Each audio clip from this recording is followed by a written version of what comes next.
अपने पसंदीदा शो के फुल एपिसोड देखने के लिए अभी डाउनलोड करें दंगल प्ले ऐप। बाबा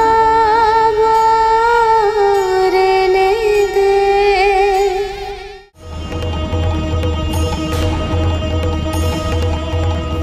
जान এখান থেকে।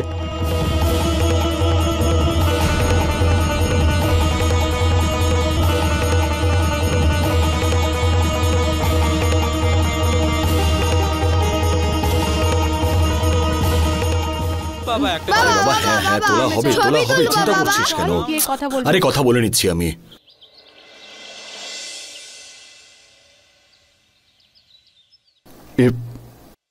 এটা কি বলছেন রূপেশ বাবু? আমরা তো এই কথাটা আপনাদের আগেই বলতাম,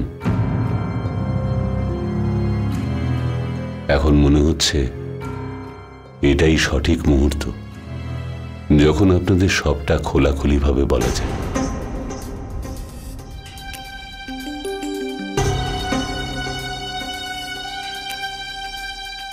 আমরা তো ভেবেই রেখেছিলাম যে ভারতীর বিয়েটা হয়ে যাওয়ার পর আমরা সমস্ত বিক্রি করে বেনারস চলে যাব।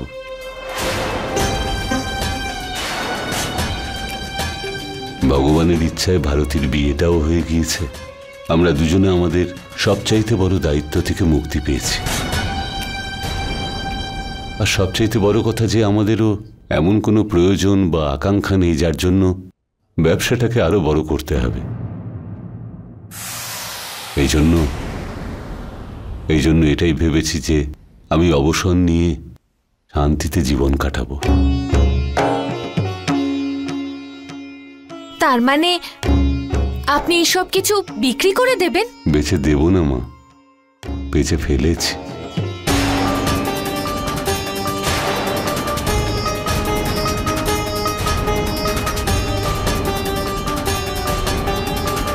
খালি কয়েকটা নিয়ম কানুন বাকি আছে, ওটাও 2-1 দিনের মধ্যে হয়ে যাবে। ব্যাস ভারতী আর মুরলী এলেই ওদের সঙ্গে একবার দেখা করব, আর তারপর বেনারসের দিকে রওনা দেব।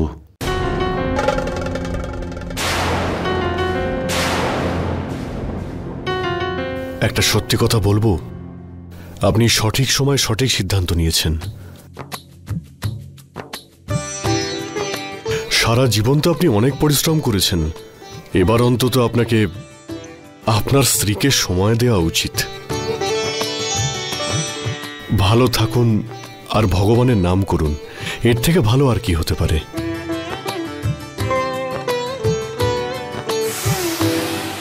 চিন্তা একটা বিষয় নিয়েই, ভারতীর এই সবে বিয়ে হলো।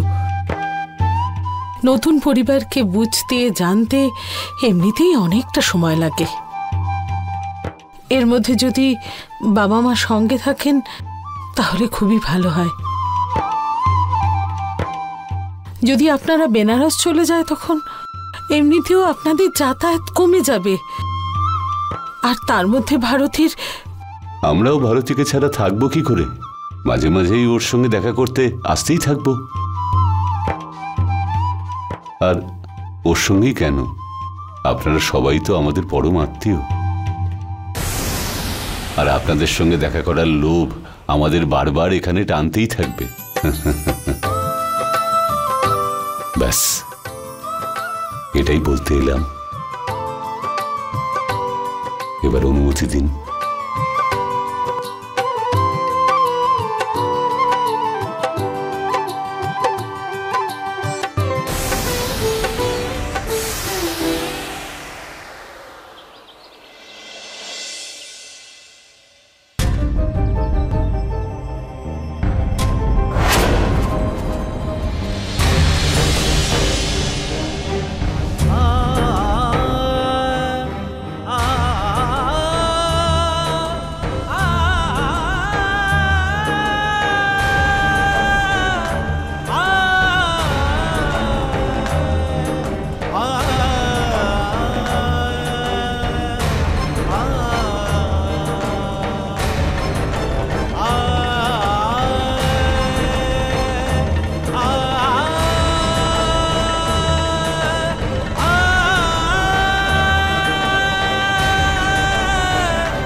এগুলো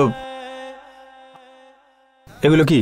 এটাই তো আমাদের হোটেলের বিশেষত্ব স্যার, যাতে আমাদের অতিথিরা এখানে এসে আনন্দে পাগল হয়ে যায়। সেই জন্যই তো একবার যদি কেউ এখানে আসে, দ্বিতীয়বার সিমলা এলে আর কোথাও যাবে না।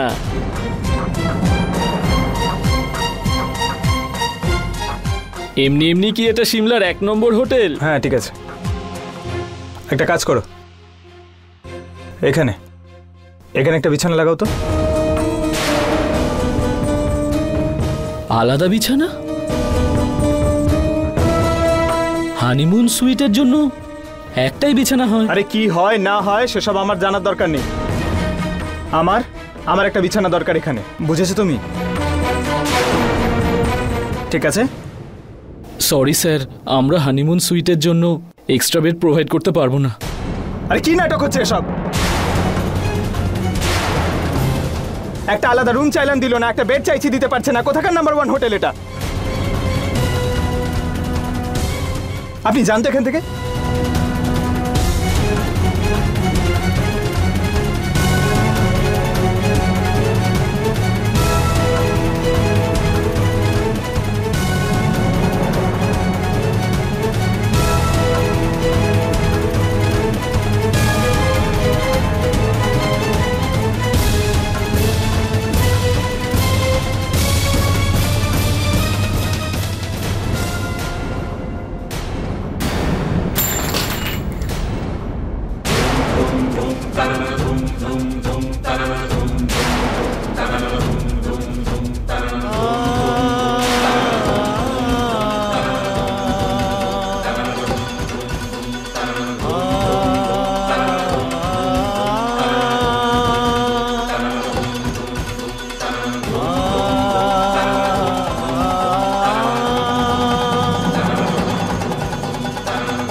কৌশল্যা,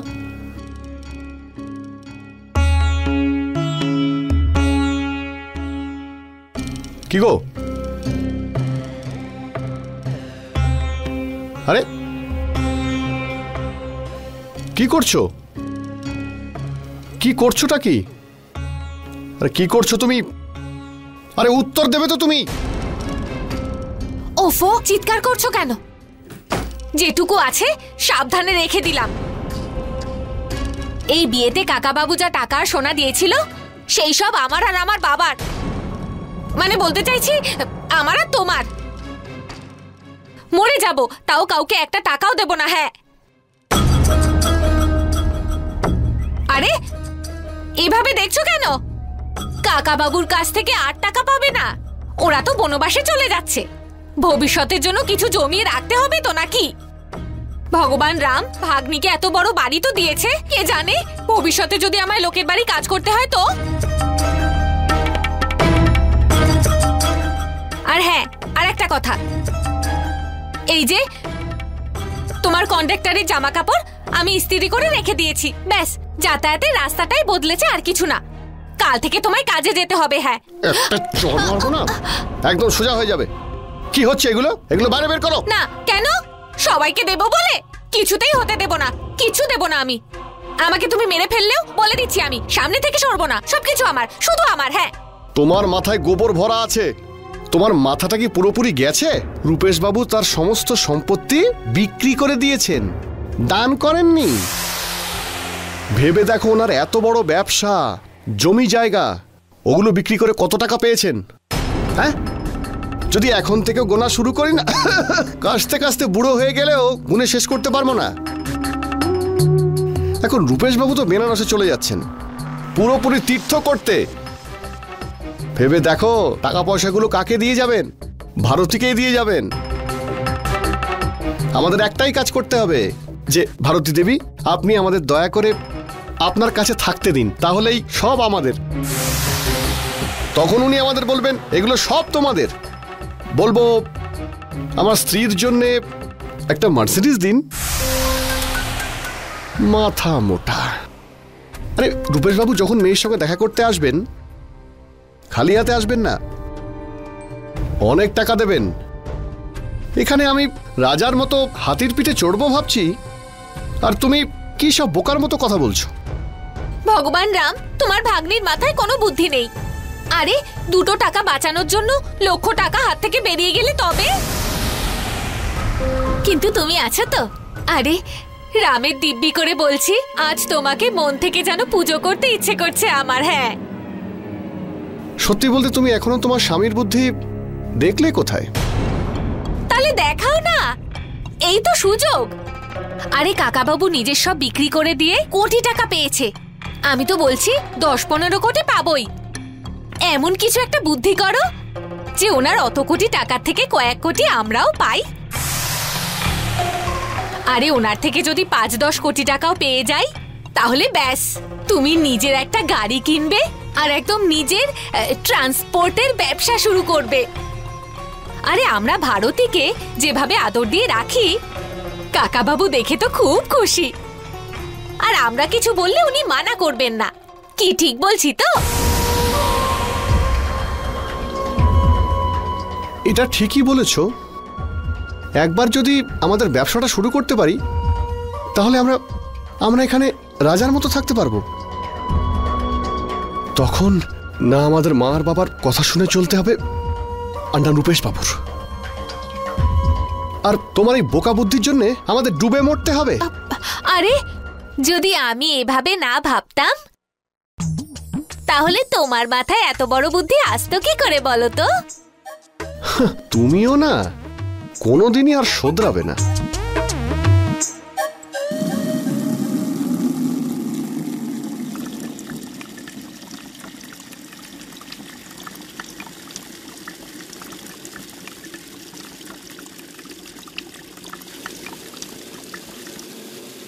একটা ফটো আইডি দেবেন স্যার?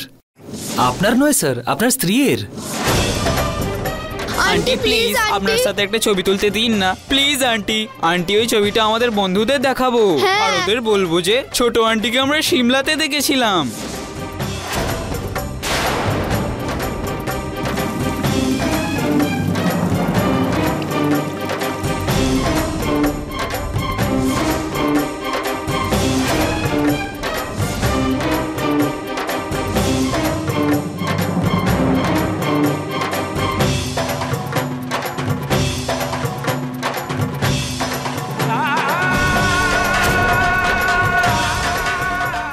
সরি স্যার, আমরা হানিমুন সুইটের জন্য এক্সট্রা বেড প্রোভাইড করতে পারবো না।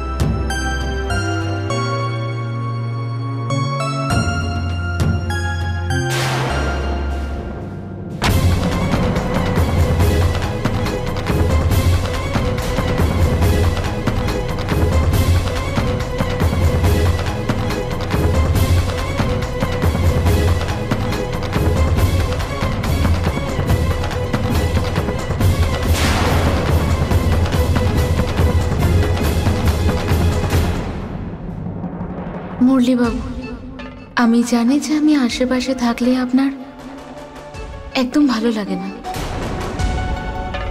তাই আপনাকে একটু শান্তিতে একা থাকার জন্য আমি বাইরে যাচ্ছি।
আমরা কোথাও যাচ্ছি না, বুঝেছেন? একটা কাজ করছি, আমি আমার কোনো বন্ধুর বাড়িতে চলে যাচ্ছি, আর আপনি ওই কি নাম যেন ওর, নীলম, ওর ওখানে চলে যান।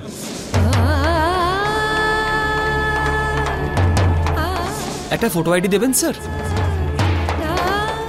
আপনার নয় স্যার, আপনার স্ত্রীর। আন্টি প্লিজ আপনার সাথে একটা ছবি তুলতে দিন না, প্লিজ আন্টি। আন্টি ওই ছবিটা আমাদের বন্ধুদের দেখাবো, আর ওদের বলবো যে ছোট আন্টিকে আমরা সিমলাতে দেখেছিলাম।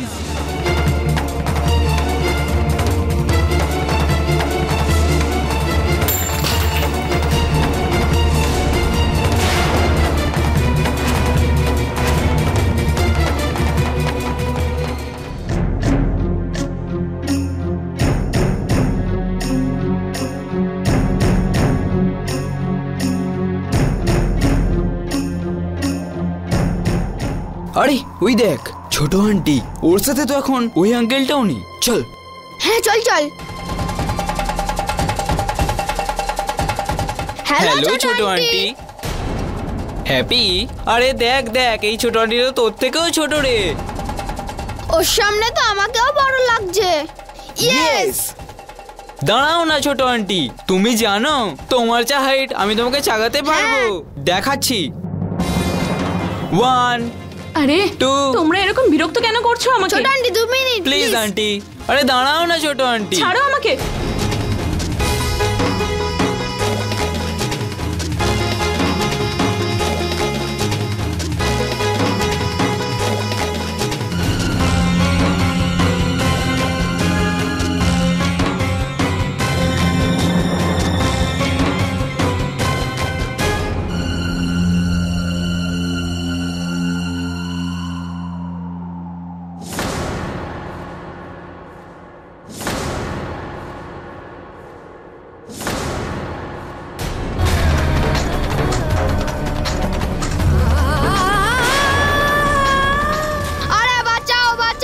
বাঁচাও বাঁচাও, ছোট আন্টি ডুবে যাচ্ছে, বাঁচাও বাঁচাও।